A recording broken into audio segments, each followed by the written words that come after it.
Welcome to Economic Knowledge Hub YouTube channel. Let me briefly introduce myself. My name is Indivari Dasnaika. My register number is PGUM 2020-053. I am delighted to be here today to talk to you about question and answers, monopolistic competition and oligopoly.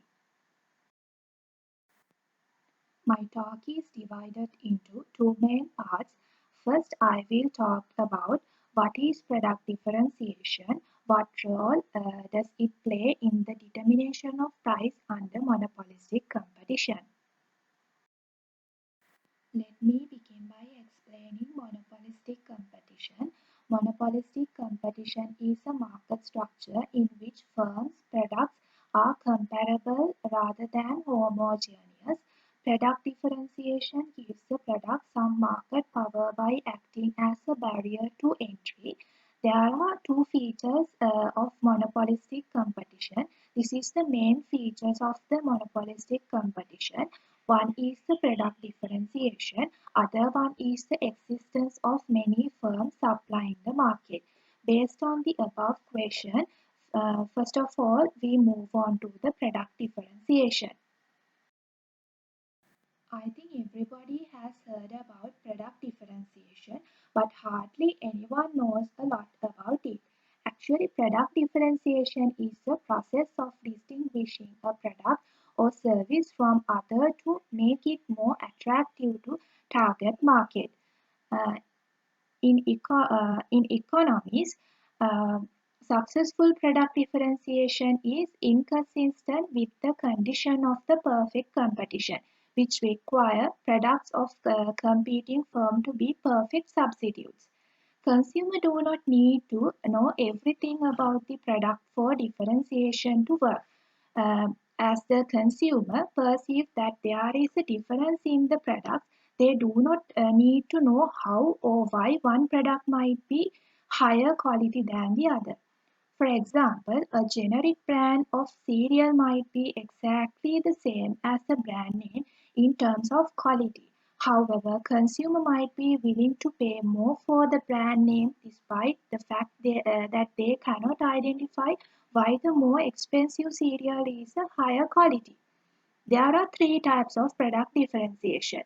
One is simple. Simple means the products are differentiated based on the variety of the characteristics. The second one is the horizontal. Horizontal means the products are differentiation based on the single characteristic, but consumers are not clear on what product is the higher quality. And the third one is the vertical. The products are differentiated based on the single characteristics and consumers are clear on which product is the higher quality. So differentiation occurs because buyer perceive difference. We move on to the next slide to identify more about the product differentiation. The major source of product differentiations are difference in the quality and also difference in the prices and also differences in the functional features or designing and ignorance of the buyer regarding the essential characteristics and the qualities of the goods they are purchasing and sales promotion activities of the sellers, particularly advertising and the other promotional campaigns and differences in the availability like time and the location. The objective of differentiation is to develop a position that potential customers see as a unique. Differentiation affects the performance primarily by reducing direct competition. As the product become more different, characterizations become more difficult and the product draws fewer comparison with its competition. A successful product differentiation strategy will move to the product from competing on price to competing on non-price factors. This is called a product differentiation. To learn about the more these theoretical factors, let's move on to the examples of the monopolistic competition. Okay, let's move on to the examples of the monopolistic competition. Under monopolistic competition examples, you can get more idea about the product differentiation. So I'll explain two different examples to get idea about the product differentiation. My first example is the fast food company, and my second example is the hairdressers. So when we are talking about the restaurants competing on quality of the food as much as price. Product differentiation is a key element of this business. There are relatively low barriers to entry to setting up a new restaurants and hairdressers as well as a service which will give a reputation for the quality of their hair cutting. So when we are moving on to the fast food companies, the fast food companies like McDonald's and Burger King who sell the burgers in the market are the most common type of example for the monopolistic competition. The two companies mentioned above sell them almost similar type of product but are not the substitute for each other. Now, which product the particular consumer like the most and which company totally depend on him. Apart from the burger, other products are also sold by these companies like French fries, soft drinks, etc. All these products of mentioned companies of similar nature, but there is no contingency between the products sold by the two of each. One has a slightly different shape and taste. So this is the monopolistic structure. The next one is the hairdressers. Hairdressers means the service provided by the hairdressers is market provides one of the most famous type of example of the monopolistic competition. There are certainly lot of hairdressers and each of the hairdressers has slightly different type of skills and thus each one of them sells a slightly different products to the consumer in the market. Also, they have different premises, situation in the different location where they provide the services. As an example, the Leo Salon is one of the most famous salon in located in the Nugegoda, and also My Bride are one of the famous salon. These salons are located in the different locations like Colombo, Kandy areas. These differentiate the product is the eye of the consumer. The hairdresser service is not a big chain industry and thus keep them away from more oligopoly market structure. The price offered by the hairdresser will depend on the service offered by them and its uniqueness.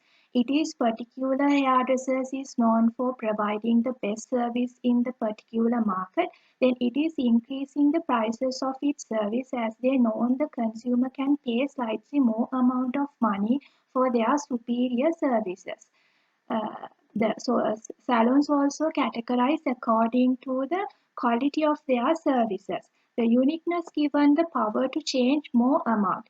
Thus, it is the service that gives reputation for the firm for the quality they are offering. And also, relatively, there are low barriers for existing and entry for the setting up new hairdresser shop, which is one of the important features of this monopolistic structure.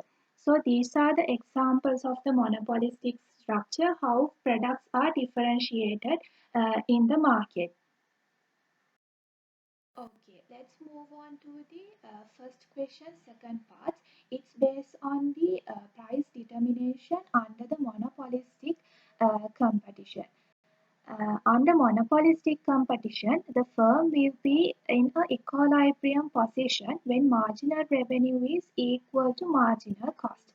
It means MR equal to MC. So long the marginal revenue is greater than marginal cost, the seller will find the profitable to the expand his output, and the marginal revenue is less than marginal cost, it is obvious he will reduce his output where the marginal revenue is equal to marginal cost. In short run, therefore, the firm will be equilibrium when it is maximizing profit. As an example, when the marginal revenue is the marginal cost. To take more idea about this price determination under monopolistic competition, let's move on to the diagrams. Determination under the monopolistic competition. First of all, I explain short-run equilibrium. So you can see two different charts are available in this slide. First chart represents the short-run equilibrium with profit, and the second chart explain represent about the short-run equilibrium with losses. In the above diagram, the short run average cost is MT and short run average revenue is MP. Since the AR curve is above the AC curve, therefore the profit shows as PT. So PT is the supreme normal profit per unit of output. Total supernormal profit will be measured by the multiplying the supernormal profit to the total output. It means PT into OM or PTTP. So as shows the figure, A is the firm may also incur losses in the short run if the facing AR curve below the AC curve. And the figure B, you can see MP is a less than MT and TP is a losses per the unit of output. Total losses will be measured by the multiplying losses per unit of the output to the total. So let's move on to the long run equilibrium for next part. Okay, let's talk about the long run equilibrium. Under monopolistic competition, the supernormal profit in the long run is disappear as a new firm as a enter to the industry. As the new firms are entered into the industry, the demand curve or the average revenue curve will shifted to the left, and therefore the supernormal profit will be completed away and the firm will be earning normal profits. If the short run firms are suffering from the losses, then the long run same firm will be leave the industry so that remaining firms are earning normal profits. So the average revenue curve in the long run will be more elastic since a number of substitute will be available in the long run. Therefore, in the long run, equilibrium is established when the firm are earning only normal profits. Now, profit are normally only when the average revenue equal to the average cost. It further illustrates the above this diagram, and also some as the equilibrium of the monopolistic competition firm will be earn supernormal profit and so normal profit only. Okay, let's move on to the summary of the first question. Actually, first question is product differentiation and product determination under the monopolistic competition. Under that, we talked about the what is monopolistic competition and the what is the product differentiation and the examples for the product differentiation. We talked about the two different examples for the monopolistic competition, like fast food companies and the hairdressers. And finally, we talked about the product determination under the monopolistic market. And at that point, we talked about the short run equilibrium and long run equilibrium and how they are gain profits, earn for profit in the equilibrium point and the short run and the long run. So, and as a simply, the first answer question is this is the summary of the first answer question. The the monopolistic firms are the price makers in the market, and so they are produce a good which is some all other goods in the market, but yet differentiated compared to its rival, such as they are not perfect substitute. Examples for the product differentiation is we take hairdressers and the fast food companies. Apart from that, we can take the motorcycles as well. All the companies in the market in the motorcycles, but they are different modules. There are many firms in the market and differentiated become important to convey the features such as type, quality, appearance of the product. The firms need to connect the buyers and develop the niche in order to sell their unique characteristics of the product to the market. So it is a simple say what is the product differentiation and next we talked about the price determination and the monopolistic market. So in the short run, equilibrium of the monopoly firm, they earn a supernormal profit, and the long run, the equilibrium of a monopoly firm which earn no supernormal profit and so normal profit only. So this is the answer for the first question. Let's move on to the second part. The second question is there is no unique solution to the problem of determination of price and output under oligopoly and discuss. The second question is mainly based on the oligopoly market structure. Let me begin by explaining the nature of oligopoly. Uh, an oligopoly is a market structure where a few large suppliers dominate. Actually, oligopoly differs from the monopoly in there is more than one firm in the market and from the monopolistic competition because in oligopoly the number of rival firms is small. An oligopoly consisting of only two firms is a duopoly. Oligopolies may produce a homogeneous product like examples oil or there are may product differentiations in cigarettes and the car market and this essence of oligopolies firms production decisions are interdependent. One firm cannot set price and output without considering how its rivals response will affect its own profit. How an oligopolist will actually set his output and price depend on what assumption firms make about their competition behavior. Okay, let me explain about the price cartels by oligopolist producers. A price cartels or price ring is created when a group of oligopoly firms combine to agree on a price at which they will sell their product to the market. The market might be willing to demand more of the product at lower price, while the cartel agreements attempt to impose a higher price for higher unit of the profit by restricting supply to the market to level of the which is consistent with the volume of the demand at the price they wish to charge.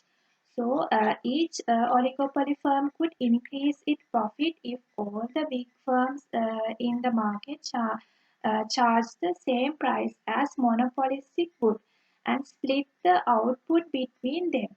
This is known as a collusion, which can either be tacit or the openly admit. Uh, Cartels are illegal but difficult to prevent. There might still be price leadership. This occurs when all firms realize that one of them is initiating a price change that will be on benefit to them all, and so follow the leaders and change their own price in same way. To learn about the more these price cartels, let's move on to the graph. In this graph shows that in a competitive market, with the market supply curve is S1 and the demand curve is D, the price would be P1 and output Q1. A cartel of producers might agree to fight a market price at P2 and higher than P1, but to do so, the cartel must also agree to cut market supply from the Q1 to Q2 and so fix the market supply curve at S2. So this is the price cartels of the oligopolist producers. I think this graph gives a more idea to you all to understand about the price cartels. Let's move on to the to get understanding about the establishing a cartel. Establishing a cartel depend on the two factors. One is the firm in the cartel must be able to control supply to the market, and the second one is the firm must agree on price and one on the output of each should be produced. The main weakness with these cartels is that each firm is seeking the best result for the itself, and so there is an incentive for the individual firm to break the cartel's agreement by secretly increase its output and selling it at a fixed cartel price. However, if all firms increase their output in this way, the cartel would collapse because the high price could not be sustained without restricted output, and excess supply on the market would be forced down the price. This has been the common experience in the oil producing country of the Organization of Petroleum Exporting Countries. The attempt to agree the restricted output quota for the each country in order to push up oil price have often broken down because some member countries exceed their quota or sold below the cartel's agreed prices. So this is establishing a cartels and their weaknesses. And let's move on to the success of price cartels will depend on the several factors.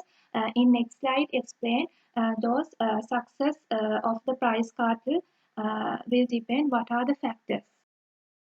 The success of the price cartel will depend on the several factors.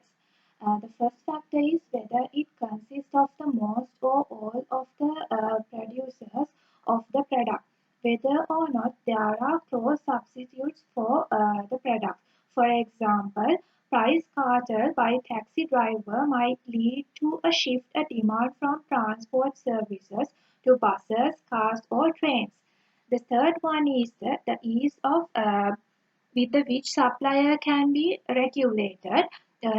This case, primarily commodities such as wheat, rice, tea, coffee, total supplies depend on the weather condition and even political events in the producing country. The fourth factor is price elasticity. It means of the demand of the product. An attempt to the rise prices by the cutting output might result in such a larger fall in demand and such a small rise in price and that the total income of a producer also falls. So, fifth one is whether producers can agree on their individual share of the total restricted supply to the market. This is often the greatest difficulty of all. These are the success factors of the price cartels which depend on those factors. Let's move on to the another point. This is the kinked oligopoly demand curve. Actually, we previously talked about the price cartels. Price cartels do not always exist in an oligopoly market. So, how does an oligopoly firm, which is competing with rival oligopoly firms, decide on its price and output level? Features of oligopoly markets, remember, is that each firm's pricing and output decision are influenced by what its rivals might do.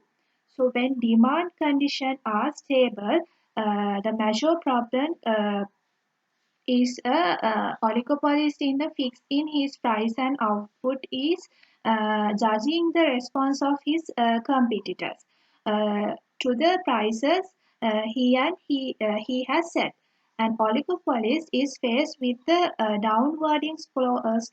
sloping demand curve, but the nature of the demand curve is depend on the reaction of his rivals. Any change in the price will invite to competitor to response. This situation is described by kinked oligopoly demand curve. This graph shows about the kinked oligopoly demand curve. So the kinked demand curve is used to explain how oligopolists might have accept price stability in the market. If the oligopolist were to raise his price above P2, you can see this diagram above P2, his competitor would keep their price lower and so many consumers would buy for them. And examples in the difficulty with individual petrol companies have raised the price of the petrol at the garages. If the competitor do not raise their price too, the firm usually soon has restored its prices in their previous level. The demand curve would therefore be quite elastic at these higher prices. If no, if on the other hand, the oligopolist were reduce his price below price, competitor would probably do the same. Total market demand might be rise, but the increase in demand for the oligopolist produce would probably be quite low. Demand is thus likely be too inelastic at the price below P. Hence the kink in the demand curve. So the marginal curve is in MR curve discontinuous at the output level where there is the kink in the demand curve. The kink in the demand curve explains the nature of the margin revenue curve MR. At the price P, output OQ and MR curve falls vertically because higher prices the MR curve correspondent to the more elastic demand curve and the prices below P and the MR curve corresponded to the less elastic demand. So, in this is the scenario of the kinked oligopoly demand curve. When we are talking about the profit maximization, a firm maximizes its profit at the point where the MR equal to MC. The more inelastic the demand curve is below the price, the longer the discontinuous portion, so MR curve will be. There is thus a wider range of possibility position the MC curve that produce the same profit maximizing level output. The oligopoly cost structure can change with the verse in improving efficiency, but the long as the MC curve cut the MR curve through the vertical portion. So this is a call about the profit maximization. So this is all about the related to the our second question. So let's move on to the price leadership and price wars. It's a final part of how to give understand about our second question. Price leadership and price wars. In oligopoly markets, there is a tendency for one firm to set the general industry price with the other firm following suit. This is called price leadership. It is one source of stability in market where there may be cartels which tend to be undercut and price wars. When demand conditions change, the situation becomes somewhat different and price stability might no longer exist. If total market demand falls, oligopolies might try to increase their shares of the market by cutting prices. Similarly, if one oligopolist begins to lose his share of the market, he might try to restore it by cutting prices.